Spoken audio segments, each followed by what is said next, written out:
Hello again, this is Ty Warner with KISSsoft USA. I just wanted to go over briefly the where iteration calculation module within KISSsoft. This is a module that's connected with our contact analysis module.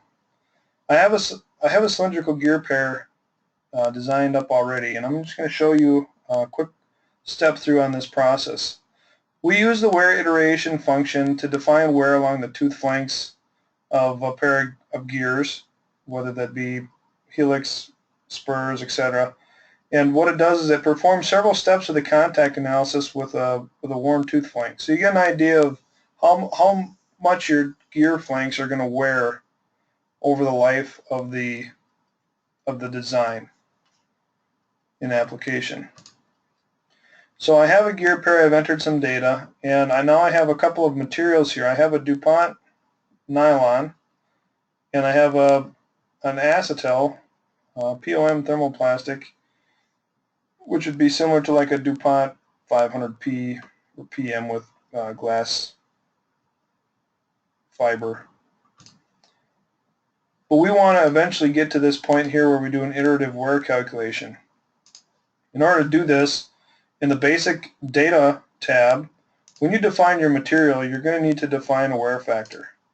So you're going to click this box right here in the dialog window to enter a factor. Now you can change this factor to whatever you want. For this particular material, this Zytel nylon, with PTFE in it, it's actually a WRF type PTFE. It's 1.2 millimeters cubed per Newton meter times 10 to the minus 6. Okay, so I enter this number, and I pulled this right off of the DuPont webpage, so you can get any number that you want. It's you'll want to calibrate this back to your model, and I hit OK. And then on the POM VDI 2736 material right here, I go ahead and I enter a wear factor here. Now this is a material that I'm using. It's very similar to the Delrin 500P, and that wear factor is 0.48 according to their literature. I'm not in any means saying that you need to use DuPont materials. I am saying that that's where I got this information as an example. So the data is out there. If you can get wear coefficient data, then I would recommend you use it.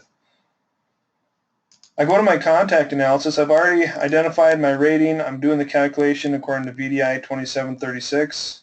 I have some information over here. I have a 12,000 hour service life. I go to my contact analysis. I've already sized my coefficient of friction, and I'm not going to take into account pitch deviations. I am going to put this load distribution calculation box right here, and then I'm going to calculate. I get a couple of warnings, but this is a special gear design, so I expected these. And the undercut really isn't an issue because I looked at the mesh and it's actually fine.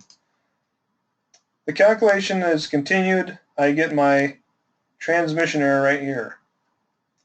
Now what I want to do is I want to talk about my iterative wear calculation. I'm going to toggle this box on so I can run this calculation. The maximum permitted wear per step, you should set this to about half of your tooth thickness or your tooth life thickness that you're okay with losing. In this case, if I look at my graphics and I look at my normal force, oh, that's not what I wanted. Transmission error.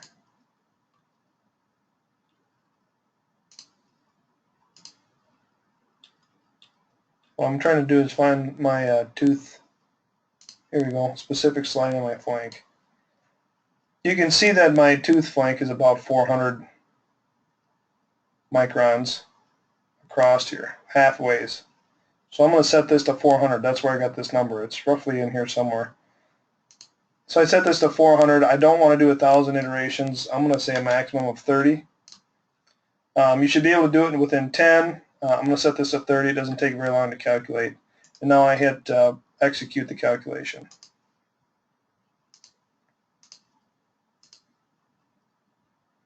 The contact analysis is going to run. It's going to have several iterations all the way through this to try and define what the wear is on those tooth flanks. When the program is done calculating the iterations, a warning window will come up and tell you the number of iterations has been reached, This is the maximum number that we set at 30. And it achieved a service life of 2,636.6 hours in this particular case. We hit OK, and now we have a populated design. One of the nice things is we can open up different graphs. In this case, we're going to look at the wear progress along the tooth flank. And how we get to this graph is we go to Graphics, Contact Analysis, Wear Progress, right here. Part A, of course, will be the gear A, I should say, will be the pinion. And in this case, you can see that the gear wears this red line at 1,375 hours, and the green line represents a flank consumed by wear of 2,459 hours. You can also pull out the gear and look at this one as well, and you can see it's a lot less on this one. Okay. Many times we would look at these types of graphs to understand the failure mechanisms we see in a test stand or on an application where we know the root strength is fairly strong and we don't have issues with it, but say we have failures, premature failures due to wear. And in this module you can look at different wear rates and different materials, and if you run the iterative wear calculation, it can give you an idea of just how long your tooth flank will stand the application before it wears out and has a failure. And that's a quick overview of our iterative wear calculation. If you have other questions, go ahead and you can email me at ty.warner@KISSsoft.com, or you can go to our webpage, KISSsoft.com, and you can find tutorial downloads and other information there. You can get a hold of us. Again, thanks for watching, and hopefully you can use this in your future gear designs. Thank you.